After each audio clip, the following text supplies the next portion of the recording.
De manhã, hoje, nós começamos a série da Igreja Pastoral, estudamos no início do ano a Igreja Apostólica.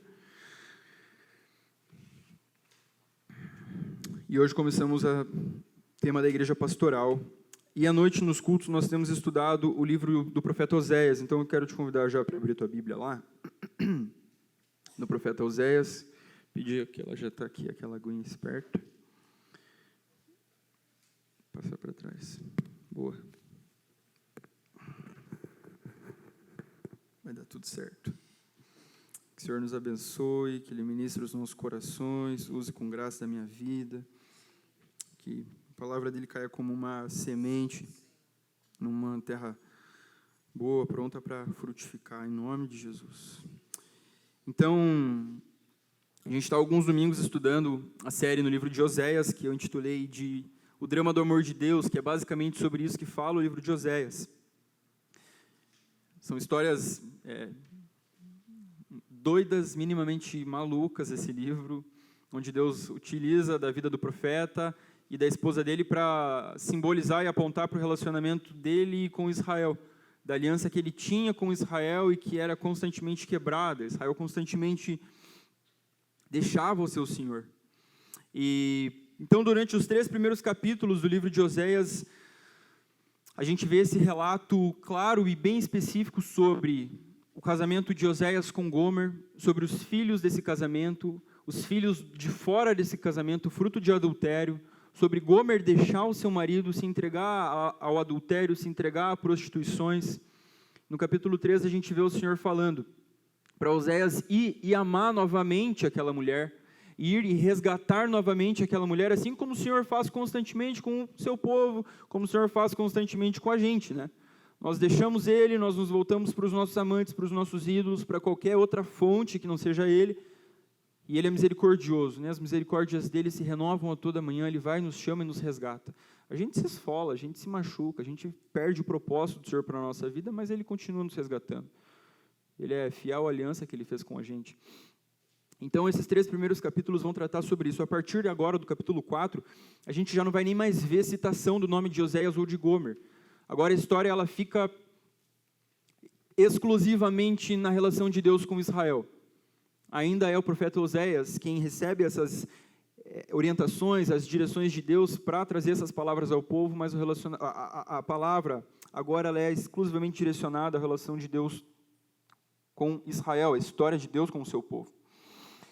Então, a gente nota nesse livro o tema da aliança, do início ao fim. Como é um tema que perpassa toda a Escritura, o tema da aliança de Deus com o povo, é um tema central.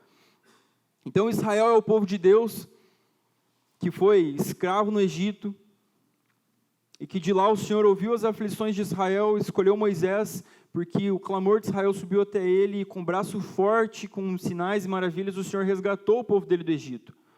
O Senhor conduziu Israel de coração duro, rebelde, desobediente, até a terra prometida, até que eles se instalaram. E a vida de Israel começou a avançar. O Senhor os libertou, os conduziu até a terra, o Senhor entregou ao povo a lei dele. E se Israel vivesse de acordo com as ordenanças do Senhor, de acordo com a palavra que ele tinha dado a eles, tudo iria prosperar a Israel, tudo iria bem a Israel. Tudo iria bem na terra que o Senhor fez com que eles habitassem. Porém, o povo se esqueceu da lei do Senhor, como a gente está vendo desde o início do livro. Israel não sabia mais o que era verdade, Israel não sabia mais o que era amor, e não sabia mais o que era o conhecimento do Senhor. Essa tríade, ela funcionava como uma base dessa relação, como um banco, esse aqui de 4 pernas, se nós tirarmos uma delas, esse banco vai cair, ele não vai se sustentar. Israel não tinha mais essa sustentação, eles não viviam mais na verdade, eles não amavam mais o Senhor, eles nem conheciam mais o Senhor, o Deus da aliança que tinha resgatado eles há muito tempo atrás. A ruína era certa. Então, para a gente recapitular, a mensagem de Oséias ela é direcionada para o reino do norte de Israel. Há a divisão depois que Salomão passa o trono, há a divisão do reino do norte e o reino do sul. Alguns profetas profetizam para o sul, capital Judá, Jerusalém, e outros para o reino do norte, cuja capital era Síria. Oséias é um profeta do reino do norte. E em 722 a.C., o reino do norte é levado pelos assírios, levado num exílio. 150 anos depois, o reino do sul também foi exilado pela Babilônia. É um exílio que a gente conhece mais, que a gente ouve mais. Depois desses acontecimentos, o reino do norte, levado pela Síria cativo, nunca mais voltou a ser o mesmo. Mas o Senhor não deixou de avisar eles: se vocês não andarem nos meus caminhos, se vocês não se voltarem para mim com arrependimento, com temor, uma hora a ruína vai chegar, uma hora vai dar ruim para vocês. Os profetas sempre avisavam isso, mas os profetas não eram ouvidos, os profetas, pelo contrário, eles eram mortos, tanto para o reino do norte como no reino do sul. Tanto é que em determinado momento Jesus fala sobre Jerusalém, né? Jerusalém, Jerusalém, que mata os teus profetas. Então os profetas eram esses homens que anunciavam a palavra do Senhor, que faziam com que o povo relembrasse da lei do Senhor e dissesse: se vocês não voltarem para a lei do Senhor, para o temor do Senhor, se vocês não se quebrantarem diante do Senhor, se humilharem diante do Senhor, vai dar ruim para vocês. E a missão de Oséias era essa. A vida dele encenou, esse drama dele apontava para a relação de Deus e de Israel. E durante esse período aqui, ainda o Reino do Norte experimentava de uma vida boa, economicamente, politicamente, as coisas iam bem. O capítulo 4 ainda ele é escrito antes da tragédia de 722, antes do juízo de Deus vir sobre o Reino do Norte. Então as coisas iam bem exteriormente, externamente estava tudo bem, estava tudo em paz, mas o coração do povo estava completamente distante de Deus. A religião continuava acontecendo, os cultos, os rituais, as coisas continuavam acontecendo, mas o Senhor já não se agradava mais de nada disso, e o povo insistia na dureza do coração, até que chega o juízo. A Síria estava prestes a chegar e a oprimir o povo de Israel, aqui no contexto dos versículos que a gente vai ler hoje. E eu intitulei essa mensagem como o conhecimento do Senhor, parte 1. Na semana que vem a gente vai ver a parte 2, porque o capítulo 4 tem bastante coisa, então a gente vai ter que estudar ele picado. Quero te convidar a ler comigo, então, Oséias 4, a partir do versículo 1.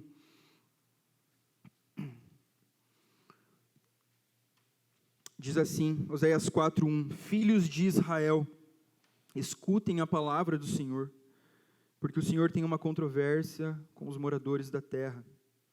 Não há verdade, nem amor, nem conhecimento de Deus na terra. Então a palavra começa com essa mensagem dura. O Senhor tem uma controvérsia, o Senhor tem uma contenda, tem algo contra vocês, tem algo de errado, e o Senhor tem uma palavra direcionada a vocês. Deus tem uma aliança com o seu povo. O Senhor é uma das partes dessa aliança estabelecida com Israel. Entretanto, mesmo Deus permanecendo sempre fiel à aliança que ele tinha com o povo, Israel não guardava a sua parte da aliança. O Senhor é fiel à aliança, Israel, pelo contrário, se distanciava cada vez mais do Senhor. Então o Senhor tem duras acusações ao povo amado, ao povo que ele resgatou, ao filho dele, à noiva dele, Israel. O Senhor tem duras acusações ao povo da aliança, pois eles estavam vivendo como se eles não tivessem aliança alguma.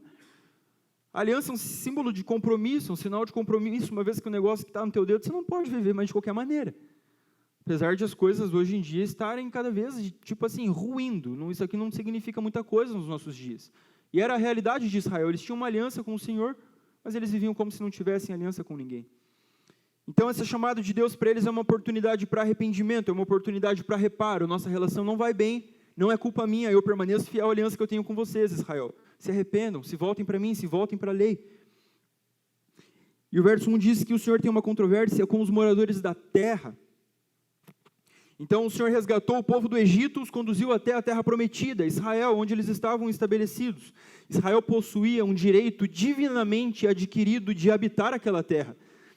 Por isso que às vezes a gente vê alguns relatos no Antigo Testamento e a gente fica um pouco em conflito, do tipo assim, Israel foi arregaçando com tudo que tinha na frente. E a gente pensa, meu Deus, quanta guerra, morte, umas coisas loucas. Só que o Salmo 24:1, eu acho que é um versículo que me ajuda a entender essas histórias malucas do Antigo Testamento, que é o quê? Ao Senhor pertence a terra e toda a sua plenitude, o mundo e os que nele habitam. Nós não entendemos a mente do Senhor. Ele resolveu escolher um povo que era escravo para si. Ele resolveu dar uma terra para aquele povo. A gente não tem como discutir com Deus. Deus falou que ia tirar do caminho de Israel as outras nações até que eles assumissem aquela terra, até que eles tomassem posse. Ah, injusto? Não, a terra é de Deus, ao Senhor pertence a terra e toda a sua plenitude, ao Senhor pertence o mundo e tudo, todo mundo que habita nesse mundo. Então Israel era os moradores da terra, o povo de Israel eram esses moradores da terra, essa terra que pertence a Deus. mas já não havia mais temor no coração deles, então eles viviam de qualquer jeito naquela terra que não era deles, era do Senhor primeiramente. A terra era do Senhor, ele concedeu aquele espaço para Israel se estabelecer, frutificar, para o reino de Israel crescer, avançar, para que o Senhor fosse conhecido pelas outras nações. Então eles tinham uma aliança, mas eles viviam de qualquer jeito. Eles moravam numa terra que o Senhor deu para eles, antes escravos no Egito, o Senhor concede uma terra para eles e eles vivem de qualquer jeito. Se a gente mora num lugar que não é nosso, o mínimo que se espera de nós é sensatez, é prudência para a gente morar nesse lugar. Você não vai viver igual um louco num lugar que não é teu. Existem regras, existem leis de convívio, existem leis, tipo, a terra não era deles, a terra era do Senhor, o Senhor concedeu o direito de eles viverem lá. Mas eles estavam cada vez mais se distanciando do Senhor e vivendo da sua própria maneira. O coração dos filhos de Israel era uma anarquia velada. E essa anarquia era manifesta na conduta deles. Qual que era o problema que Deus tinha com o povo de Israel? O verso 1 diz para nós: não há verdade, não há amor e nem conhecimento de Deus na terra, aí nessa terra que eu dei para vocês. Não tem mais verdade, não tem mais amor e não tem mais conhecimento do Senhor. Então, pensando nessa primeira palavra, verdade, Israel não era mais confiável. As palavras dos filhos de Deus não eram mais palavras verdadeiras. Eles não conseguiam sustentar aquele compromisso assumido um dia com o Senhor. Eu lembro de alguns episódios do povo no deserto, saindo da terra, saindo do Egito, rumo à terra prometida.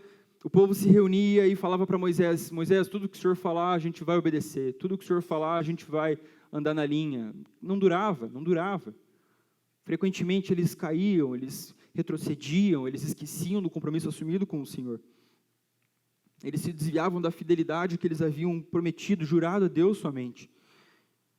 Então a verdade foi relativizada entre o povo de Israel.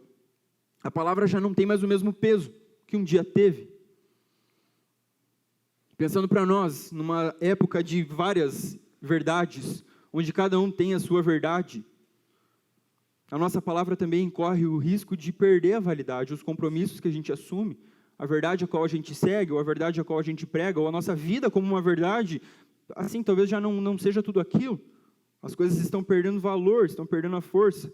Nós somos falhos com os nossos compromissos, nós somos falhos com as nossas alianças, a nossa aliança com Deus.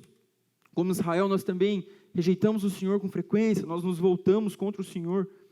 As nossas alianças matrimoniais, os casamentos não estão mais durando.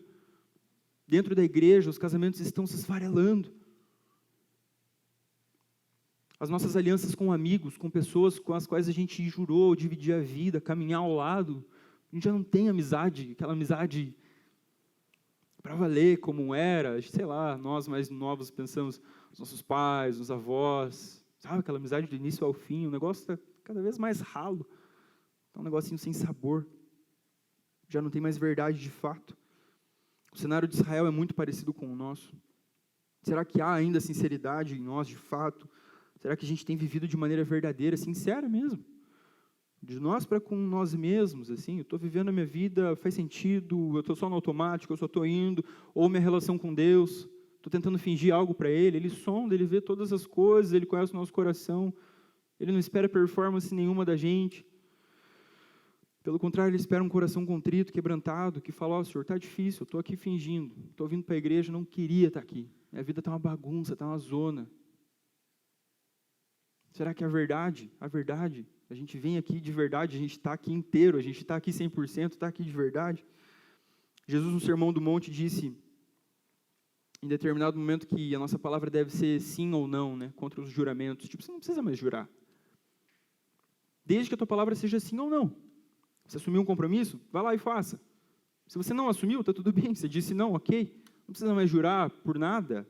Só seja franco, só seja verdadeiro. Só seja sincero e vá até o fim. Então não havia mais verdade em Israel, não havia também mais amor em Israel.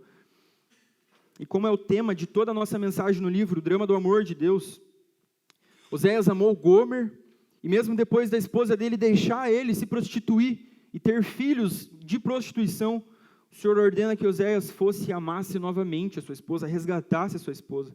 Então Deus mostra o amor pelo povo amado dele, que constantemente se vira para ele. Em Deus sobra amor. Enquanto em Deus sobra amor, transborda amor, e em Israel falta esse amor de verdade. Em Israel falta esse amor de verdade. E o fato de eles não amarem ao Senhor mais também estava prejudicando o amor deles entre si próprios. É o que o texto vai falar na sequência. Não tem jeito, nossa relação com o Senhor, ela é uma relação vertical de nós para com o Senhor para com a gente, mas ela transborda e ela também é horizontal. Uma forma também de amarmos o Senhor é amarmos o nosso irmão, é amarmos o nosso próximo. Isso já não existia mais em Israel. Era um bando de falsidade. Lembra no início de Isaías? Daí a gente vê que esse pecado não ficou exclusivo no Reino do Norte, porque Isaías é um profeta para o Reino do Sul. Lá no início Deus fala, não aguento mais o culto de vocês. Não aguento mais a reunião de vocês, as festividades. Vocês estão fingindo, está tudo errado. A mão de vocês está cheia de sangue. Vocês estão se odiando entre si. Para de cultuar. Para de vir no culto. Para de ficar fingindo, cara. Não é isso que eu quero. Então ninguém estava nem aí para ninguém aqui nesse cenário de Oséias. A lei de Deus havia de fato sido abandonada. E o livro de Oséias nos ensina que o amor de Deus pelo seu povo e o amor de Oséias por Gomer, a sua mulher que o rejeitou, é um amor sacrificial. Pensa quanto custou para esse cara a vergonha pública de ir lá resgatar a sua mulher, que estava se prostituindo, que tinha dado filhos de prostituição para ele, ir lá e comprar ela por um tanto de dinheiro, um bocado de dinheiro, resgatar ela, trazer ela de volta para casa. Pensa o sacrifício, pensa o que foi isso. E o Senhor constantemente atrás do seu povo, um povo rebelde, um povo de coração duro, indo atrás do seu povo, como Ele faz com a gente também. Será que nós estamos amando nosso Senhor de fato? Amando a Ele e amando os nossos irmãos? Será que a gente está perdoando? A gente está estendendo a nossa mão de misericórdia, como o Senhor estendeu, como Oséias estendeu?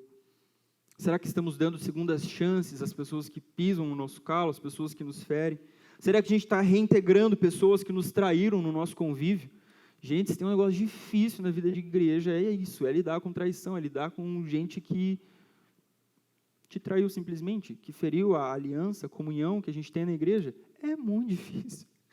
Mas o Senhor vem e nos surpreende, Ele lembra, mas foi isso mesmo que eu fiz com você um dia, eu faço com você todos os dias, então vai e chama essa pessoa para a comunhão de volta, se aproxima, vai lá, engole esse sapo, anda mais uma milha, passa essa vergonha. Será que a gente está fazendo isso, reintegrando de novo as pessoas que nos traíram no nosso convívio, na comunhão? Será que a gente está restaurando essas relações? Isso é muito custoso, mas essa é a vida de igreja. Se não fosse assim, o Senhor não precisava ter morrido, né? Mas já que a gente é um monte de pecador, Ele precisou morrer, e aqui ninguém está enganado, né? Se você quer comungar, quer ter comunhão, quer fazer parte do corpo de Cristo, isso vai custar. Isso vai custar. O Bonhoeffer fala que não pode ser de graça para nós aquilo que custou tudo para o Senhor. E ele não está falando da salvação. A salvação sim é de graça para nós, né? Ela, apesar de ter custado tudo, literalmente, para o Senhor, o próprio Filho dele. Mas a nossa caminhada na cruz, atrás de Cristo, na cruz dele, no discipulado, vai custar toda a nossa vida. Se a gente está de fato entregue nesse caminho atrás de Cristo, se a gente está de fato desejando ser como nosso Mestre. Ele foi traído, Ele foi vendido. Por que com a gente seria diferente? Então não tem verdade, não tem amor e não tem conhecimento de Deus na terra. É o que o Senhor diz no verso 1. O conhecimento de Deus é um dos temas principais do livro de Oséias. A gente vai voltar a falar sobre isso conforme esse tema for chegando, né? A gente está estudando sequencial, versículo após versículo do livro. E o Senhor fala algumas vezes sobre esse tema, conhecimento de Deus. Então a falta do conhecimento de Deus era a raiz do problema de Israel. Eles viviam de qualquer jeito porque eles não conheciam a Deus. Eles não conheciam o Deus da aliança mais. Pensa que havia uma tradição entre os judeus, uma tradição oral, as histórias eram passadas, todo mundo conhecia o que aconteceu, eles tinham a Torá, os escritos, eles tinham toda a história do povo ali, mas parece que cada vez mais, conforme o tempo ia passando, eles iam ficando distantes daquela realidade. O Senhor resgatou, o Senhor enviou rãs, o Senhor transformou a água em sangue, o Senhor matou os primogênitos do Egito, mas já faz mais de 1000 anos que isso aconteceu, está muito distante. Aquela tradição foi se esfarelando, a história foi se esfarelando, o conhecimento de Deus foi se perdendo. Eles não conheciam a Deus de fato. John Mackay, que é um comentarista do livro de Oséias, ele fala, o fato de ser Deus e não Senhor, o nome usado aqui, pode indicar que o povo demonstrava ignorância da verdade fundamental religiosa quanto ao caráter e soberania de Deus. Quando na tua Bíblia aparece Senhor, com todas as letras maiúsculas, a tradução é Yahvé. Isso remete diretamente o imaginário, ou deveria remeter diretamente o imaginário dos israelitas para o Senhor da aliança. O nome Senhor, nas letras maiúsculas, o nome impronunciável, ele falava sobre aquele Deus da aliança, o Deus que resgatou o povo da escravidão e levou o povo até a terra prometida. O Deus bondoso, o Deus gracioso. E o Senhor se revela aqui para eles como um povo que não tem mais conhecimento de Deus na terra. E o que o comentarista propõe é que talvez não faria nem mais sentido, não tem mais o conhecimento do Senhor, porque isso não queria dizer nada para eles. Senhor, Yahvé, da aliança, não, tá. Talvez vamos usar um nome que poderia ser mais genérico, vamos falar assim. Talvez é qualquer Deus. O Senhor, a sua aliança e a lei eram assuntos quase que estranhos para o povo de Israel, que era o povo da aliança, porque eles não viviam mais como o povo de Deus, mas sim como estrangeiros, como aqueles que não conhecem o Senhor, aqueles que não conhecem a sua lei, e como se eles não fizessem mais parte da aliança. Se Israel conhecesse o Senhor de fato, a conduta deles seria diferente. O Senhor não ia estar precisando falar essas coisas, essas duras acusações. O Senhor não precisaria ter essa contenda contra os israelitas. E a gente precisa lembrar que o conhecimento na cultura hebraica, ele não é um negócio meramente cognitivo, intelectual, algo aqui só da nossa cabeça. Mas ele era algo que acessava um lugar muito profundo na existência das pessoas. Por isso que muitas vezes nas Escrituras a palavra conhecer, ela é sinônimo do próprio ato sexual, como em Gênesis 4:1, algumas versões mais antigas vão falar, e Adão coabitou com Eva. Tem uma versão, a Almeida Revista e Corrigida, que fala exatamente, e conheceu Adão a Eva. Conhecer, né, pra gente é diferente. Não conheceu, tudo bom, Eva, beleza? Não, não é isso. Eles foram pro fight, para aquilo que Deus tinha criado eles para fazer. Então, no caso de Adão e Eva, o conhecimento e a aliança deles eram uma coisa que se misturava. Um conhecer ao outro dizia diretamente a um estabelecer uma aliança com o outro. Eram coisas que se misturaram. Usando de um outro teólogo também, africano, Douglas Carroll, ele diz que conhecer implica uma ação, ou seja, a prática de qualidades morais que reflitam o compromisso com a vontade, com a pessoa e com a natureza de Yahvé. Então, o conhecimento não é algo tipo, eu sei quem Deus é, ok, eu sei que Ele resgatou os nossos antepassados do Egito, da escravidão, e está tudo bem. Eu sei que Ele prometeu uma terra e a gente está aqui agora, beleza. Não. O conhecimento que Israel carecia do Senhor era um conhecimento íntimo, era algo das entranhas, do coração. Porque se ele acessar só aqui, ele vai durar muito pouquinho. Vai durar muito pouco. Então Israel não possuía mais essas virtudes morais, a verdade, o amor e o conhecimento do Senhor. O James Smith, que escreveu Você é Aquilo que Ama, um filósofo cristão canadense, ele fala que tornar-se virtuoso é internalizar a lei, de modo que você a siga de forma mais ou menos automática. Tornar-se virtuoso é internalizar a lei, de modo que você a siga de forma mais ou menos automática. Isso aponta, para a obra do Espírito, na nova aliança, onde Deus promete escrever a lei no coração do povo. Já que vocês não conseguem seguir aquelas tábuas lá que eu dei para Moisés, é muito difícil, vocês não dão conta, ninguém dá conta de seguir a minha lei, ninguém dá conta de cumprir ela, eu vou tatuar ela no coração de vocês, ela precisa acessar o coração de vocês. Se a lei do Senhor não está internalizada, gravada nos corações, ao invés das virtudes que se esperam, são os vícios que vêm à tona. Como diz o Chorão no Vícios e Virtudes, que é uma música, trazendo um pouco de cultura pop, às vezes faço o que quero e às vezes faço o que tenho que fazer. Então, às vezes faço o que quero, ele está agindo nos vícios, que infelizmente acarretaram na morte do coitado, né? Deus tenha misericórdia. E às vezes faço o que tenho que fazer, tá bom, não, eu não posso viver igual um louco, eu tenho que fazer o que eu tenho que fazer, porque senão eu vou morrer. São um mínimo de virtude sendo representado, e por isso que ele intitulou a música como Vícios e Virtudes.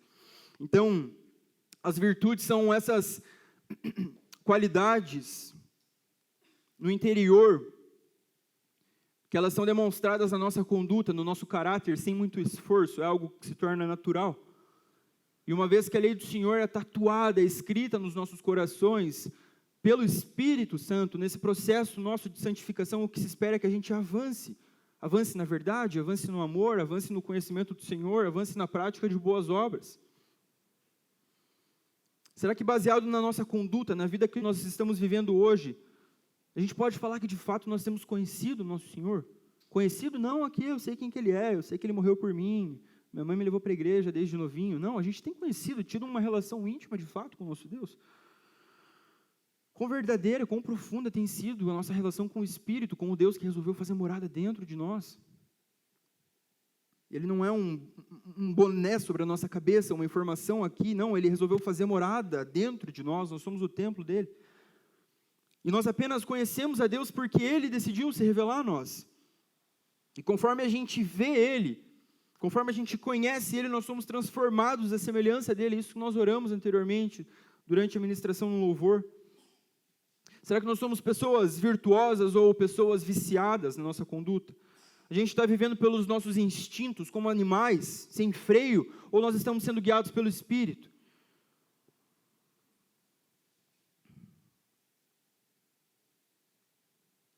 Paulo fala para a gente viver no Espírito e mortificar as obras da carne, ou é uma coisa ou é outra, não tem espaço para vácuo nessa relação, não tem como você ser neutro. Cansei da igreja, cansei de Deus. Tá, não existe neutralidade. Ou você ama o Senhor, ou você não ama Ele. Ou você está com o Senhor em aliança, ou você não está com o Senhor. Eu não posso pedir uma pausa para minha esposa. Cansei, deixa eu dar uma semaninha. Vamos dar um tempo. Dá uma semaninha, deixa eu curtir a vida. Tá louco, ela me toca de casa, com razão.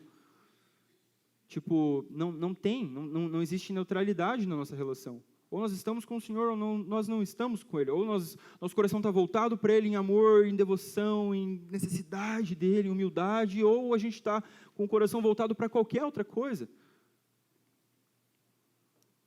Nosso coração é feito para adorar, Ele está 24 horas por dia adorando algo, alguém. O objetivo é que Ele adore ao Senhor em todo momento, mas nós constantemente nos inclinamos aos ídolos, aos amantes, aos pequenos deuses que nós levantamos para nós. Então, resumindo esse primeiro trecho, Deus tinha uma acusação contra o povo dele, porque Israel perdeu qualquer virtude moral que possuía. E isso se deu porque eles não conheciam o Senhor. Vamos avançar. Desde o verso 1 de novo.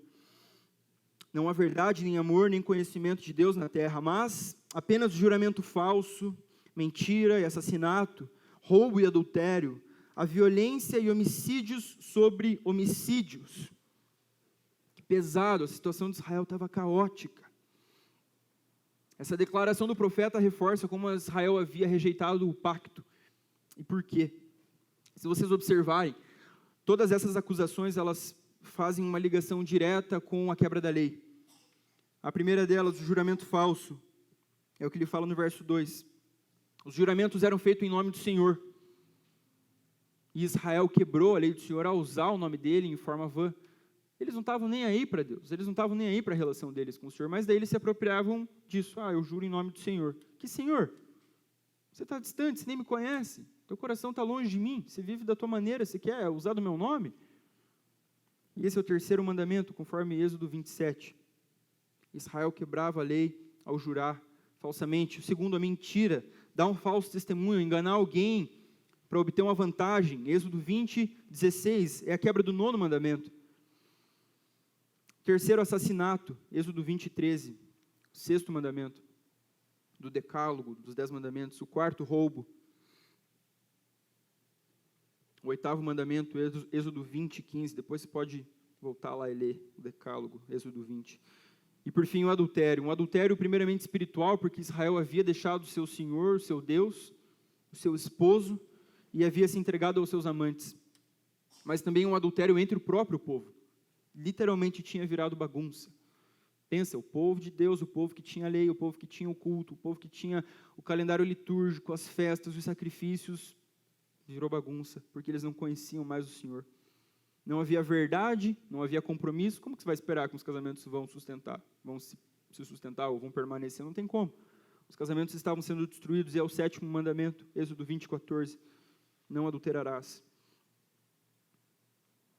Então Israel estava de fato cada vez mais distante do Senhor, cada vez mais distante de Yahvé, do Deus da aliança, porque eles estavam vivendo constantemente na iniquidade, quebrando a lei do Senhor, rejeitando o pacto que Deus tinha feito com eles. E eu sei que é duríssimo se deparar com a lei do Senhor, né? Parece estar distante de nós, mas a gente pensa, a gente fala nela, e do mau uso que é feito também com a lei do Senhor, gera essa coisa ruim para nós. É muito duro se deparar com ela, porque ninguém consegue cumprir ela. Ninguém consegue viver à altura dela. O objetivo da lei, conforme Romanos 3, é nos mostrar o nosso pecado. Mas graças a Deus esse não é o fim em si mesmo, porque senão a gente ia cortar os nossos pulsos e ia sangrar até morrer. A gente tem Cristo, que é aquele que cumpriu a lei, que é aquele que nos chama para, tá bom, você entendeu que você não dá conta, que você é insuficiente, que você não vai conseguir cumprir a lei, por melhor que seja a tua vida, por melhor que tenha sido a tua criação, por mais virtuoso que você seja. Em algum momento você vai tropeçar e você vai falar, eu preciso de Cristo. Eu preciso de Cristo para me levar a Deus, porque eu não consigo viver à altura. A lei nos conduz a Cristo.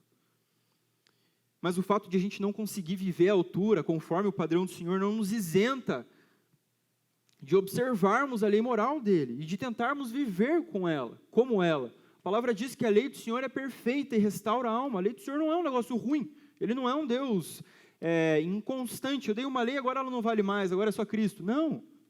Ele é Deus. Ele não está louco, ele deu uma lei que é boa.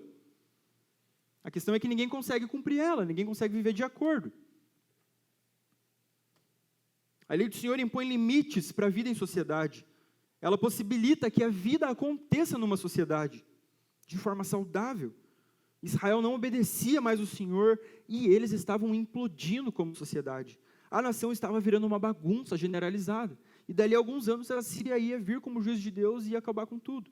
150 anos depois, os babilônios iam vir em Judá, no Reino do Sul também, iam disseminar e acabar com tudo, porque eles estavam desobedecendo ao Senhor, eles haviam esquecido do Senhor, não havia mais conhecimento de Deus. E para nós há uma boa notícia. Jeremias 31, 33 diz que esta é a nova aliança que farei com o povo de Israel depois daqueles dias. Diz o Senhor, porei minhas leis em sua mente e as escreverei em seu coração. Serei o seu Deus e eles serão o meu povo. Quem estava aqui nas primeiras mensagens lembra que Deus dá nomes bem característicos para os filhos de Oséias com Gomer. E o terceiro filho deles, que já é um filho do adultério, o Senhor fala, ponha nele o nome de Lo-Ami, porque vocês não são o meu povo, nem eu serei o seu Deus. Então a situação de Israel era tal, que o Senhor já tinha rejeitado eles, eu não sou Deus de vocês não são mais o meu povo. Mas graças a Deus pela nova aliança, pela obra de Cristo e a obra do Espírito, que promete escrever na nossa mente e no nosso coração a lei do Senhor, para que a gente ame a lei do Senhor, para que a gente deseje obedecer a Ele. A palavra fala sobre Israel, mas a gente sabe que essa aplicação diz respeito aos nossos dias, porque Israel não obedeceu ao Senhor, pelo contrário, eles rejeitaram o Senhor, eles mataram o Messias, eles mataram o próprio Cristo. A gente precisa lembrar que é o Espírito Santo quem opera em nós hoje, que convence a gente do pecado, da justiça e do juízo. É o Espírito Santo quem nos guia, quem nos leva a toda a verdade, palavras de Jesus. Só tem o Espírito aquele que recebe o Cristo. Nós só conseguiremos obedecer a Deus de fato se nós crermos em Cristo, que é aquele que nos dá do seu Espírito. A nossa mente nesses dias está apontada para isso durante a quaresma. Deus, tem misericórdia de mim, eu vim do pó, eu vou voltar para o pó, eu não consigo. Eu me arrependo dos meus pecados, eu volto a cometê-los, tem misericórdia de mim. Mas daqui a alguns dias a gente vai celebrar a morte, a ressurreição do Cristo, e que não nos deixou órfãos, mas prometeu o Consolador, prometeu o Espírito. E dali mais alguns dias a gente vai comemorar o Pentecostes, que é a descida do Espírito, que é o único possível de nos habilitar, de nos tornar capazes de amar a lei do Senhor. Não como uma forma de viver para ser justificado por ela, pela obediência, não, nada disso. Mas de viver em padrão, conformidade com o que o Senhor deseja de nós, a lei dele é boa para nós. A lei do Senhor é boa. Mas nós somos salvos pela fé em Cristo. Vamos seguir, verso 3 diz: por isso a terra está está de luto e todos os seus moradores desfalecem, juntamente com os animais do campo e com as aves do céu. E até os peixes do mar estão morrendo. O problema era geral. Não era apenas a vida humana que estava sofrendo as consequências do pecado, da desobediência, mas toda a criação sofria junto. E sofre junto. Esse é o efeito da queda. Esse é o efeito da rebelião, do pecado original de Adão e Eva, que foi transmitido no nosso DNA. Todos nós nascemos no pecado, como diz o Salmo 51. Paulo aos Romanos fala que sabemos que toda a criação a um só tempo geme e suporta angústias até agora, esperando pela manifestação, pela revelação dos filhos de Deus. Toda a criação foi sujeitada à vaidade, a esse estado de cativeiro. Toda a criação geme, esperando quando Cristo vai retornar para arrumar todas as coisas. Toda a criação está desejosa pelo dia da reconciliação. E esses problemas estavam acontecendo com Israel, a terra de luto, os moradores desfalecendo, os animais do campo, as aves, os peixes morrendo, por causa da quebra da aliança. Levítico 26 diz: se vocês não me ouvirem e não cumprirem todos esses mandamentos, quebrarei o orgulho da força de vocês e farei com que os céus sejam como ferro e a terra de vocês seja como bronze. Essas eram as maldições proferidas pela quebra da lei. Israel estava se distanciando do Senhor, Israel quebrou a lei do Senhor, e ele falou: eu vou fazer que o céu seja como ferro, não vai mais chover, a terra de vocês vai virar um bronze, um negócio duro, sem vida, que não vai brotar. Vocês vão experimentar ali na pele quão horrível é desobedecer ao Senhor, quão horrível é se distanciar do Senhor. Terra de luto, os moradores morrendo, os animais morrendo. E esse é um problema que nós também enfrentamos devido à nossa falta de conhecimento do Senhor, assim como Israel. Toda a criação sofre por isso. Toda a criação está sofrendo por isso. A gente vê as catástrofes acontecendo a todo momento. Hoje de manhã o Geraldo compartilhou algumas coisas com a gente também, sobre pessoas aproveitando da oportunidade para vender água a quase R$100, em meio aos deslizamentos que estão ocorrendo lá no litoral norte de São Paulo. Tipo, olha o estado, o nível de insanidade que chegou o negócio, cara. Os caras superfaturando 1000 vezes uma garrafa de água. Está tudo sob o efeito do pecado. A gente enfrenta e lida com esse problema diariamente. Tanto a criação como nós gememos no nosso íntimo, aguardando pela redenção em Cristo Jesus, aguardando pela restauração dos nossos corpos, da nossa vida. E a nossa esperança não se limita apenas aqui, senão a gente ia deprimir. A nossa esperança não pode estar limitada a apenas essa vida. A Bíblia diz que são infelizes os homens que depositam a sua esperança aqui, no aqui e agora, porque a vida é dura. A gente não tem certeza do amanhã, a gente não sabe o que vai acontecer. Há sofrimento espalhado por toda a terra, mas isso nos convoca para vivermos e nos posicionarmos como filhos de Deus, como embaixadores do reino dele, de um reino de justiça, mas sem perder de vista o fato de que apenas no retorno de Cristo tudo será resolvido. O nosso chamado é para uma esperança ativa. Assim a gente vai poder, em parte, aliviar o sofrimento do nosso próximo, daquelas pessoas que estão ao nosso redor, ou distantes, quem sabe. A gente pode aliviar os sofrimentos da terra, dos seus moradores, dos animais, das aves, dos peixes, com isso tudo, sinalizar que há um Redentor, através da nossa ação, através das nossas boas obras. Nós sempre sinalizamos, há um Redentor, porque o nosso trabalho é insuficiente, as nossas boas ações, elas não dão conta. Nós servimos as pessoas em suas dificuldades e devemos crescer no serviço, crescer como uma igreja ativa, uma igreja viva de fato, mas ao mesmo tempo nós apontamos, Ele está vindo, Cristo está vindo, Ele vai restaurar todas as coisas, e é nessa verdade que está a nossa esperança, porque senão a gente vai sucumbir diante das dificuldades enfrentadas. Está certo que a gente é bastante privilegiado, numa baita cidade, uma igreja de classe média, média alta, tipo, as coisas vão muito bem para nós.